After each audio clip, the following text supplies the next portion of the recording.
বিভিন্ন চুৰি ডকাইতি কাৰ্যৰে ৰাজ্যত সন্ত্ৰাসৰ সৃষ্টি কৰি অহা ইৰানী গ্ৰুপৰ আবিৰ্ভাৱ হৈছে গোলাঘাটতো। যোৱা ৩ মাৰ্চত দিন দুপৰতে গোলাঘাট নগৰৰ মাজমজিয়াৰ পৰা এটা মহিলা আত্মসহায়ক গোটৰ পৰা চিলনী চুৰে থপিয়াই নিছিল ১০ লাখকৈ টকা। আজি ১০ লাখ টকা লৈ পেলাই এনেকৈ গাড়ীলৈ আহি থাকোঁতে ওচৰতে ডাকঘৰ ডাকঘৰটো নেপাওঁতে পুলিচ পইণ্টটো পাৰ হৈয়ে ডাকঘৰটো নেপাওঁতে সেইখিনি পাইছোঁ। আমি পাছে পাছে আহিছোঁ। পইচা লোৱা দুগৰাকী আগে আগে গৈ আছে। পইচা লোন লৈছিলোঁ ছাৰ। বেংকৰ পৰা উলিয়াইছিলে নে আপোনালোকে? বেংকৰ পৰা পইচা লগালগ উলিয়াই লৈ আহি আছোঁ। গুচি গ'ল। এই চুৰি ঘটনাত ইৰানী গ্ৰুপৰ ৪-৫ জনীয়া সদস্যৰ এটা দল জড়িতৰ গোন্ধ পাইছে আৰক্ষীয়ে।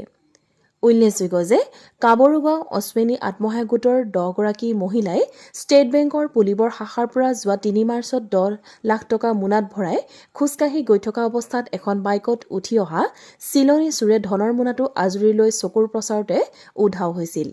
সোমবাৰে বিশেষ সূত্ৰৰ পম খেদি গোলাঘাট আৰক্ষীৰ এটা দলে কলিকতাৰ কালিয়ানগঞ্জ আৰক্ষী থানাৰ অন্তৰ্গত হাস্পিতালপাৰাৰ পৰা আটক কৰে ইৰানী গ্ৰুপৰ বুলি সন্দেহ কৰা কৃষ্ণশীল নামৰ আত্মগোপন কৰি থকা চোৰটোক।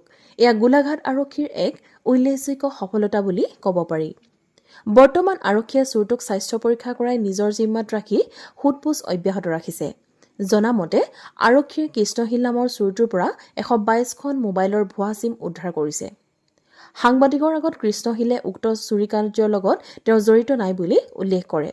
আৰক্ষীৰ তদন্ততহে পোহৰলৈ আহিব চুৰিকাণ্ডৰ প্ৰকৃত ঘটনা। আমি কোনো চুরি করিনি। আমার সিমটা এখানে অ্যাক্টিভ হয়েছে, ওর জন্য আমাকে ধরে নিয়ে আসছে। আচ্ছা, তোমার ঘর কোথায়? আমার ঘর কালিয়াগঞ্জে। হ্যাঁ, কালিয়াগঞ্জ মানে ওয়েস্ট বেঙ্গল। হ্যাঁ। আচ্ছা, তোমাক কেলে আনিছে পুলিশে? হ্যাঁ, কেলে আনিছে পুলিশে? অসমৰ পুলিশে কিয় আনিছে? ওই স্যার নাম কি? নাম আপনার নামটো কি? আমার নাম কৃষ্ণশীল। হ্যাঁ, ব্ল্যাঙ্ক সিম তো আমি কাজ করি, যেহেতু আমার কাছে আমার কাজই হচ্ছে নতুন সিম চালু করা আর পোর্ট করা, এমএনপি করা, মানে জিও ভোডাফোন থেকে এটা কেলে আনিছে? কেন হয়েছিল? এখানে কেন হয়েছিল? এখানে আসেনি স্যার, আমার সিমটা বলে এখানে অ্যাক্টিভ হয়েছে, সেজন্য আমাকে কেন সিমটা কেমন অ্যাক্টিভ হয়েছে? আমি ওখানে সিমটা একজনকে দিয়েছিলাম, ও হয়তো বিক্রি করে দিয়েছে। আমি ৩ তারিখে অফিসে ছিলাম। আমাদের ওখানে একটা লোক আছে, বাইজু। বাইজু কি করে? ও মোবাইলের দোকানে কাজ করে। ঘর ডালখোলা, সিজাপুরে। আমি ওখানেই কাজ করি, ডালখোলা সিজাপুরে। নিউজ ডেস্ক রিপোর্ট, দৃষ্টিকোণ।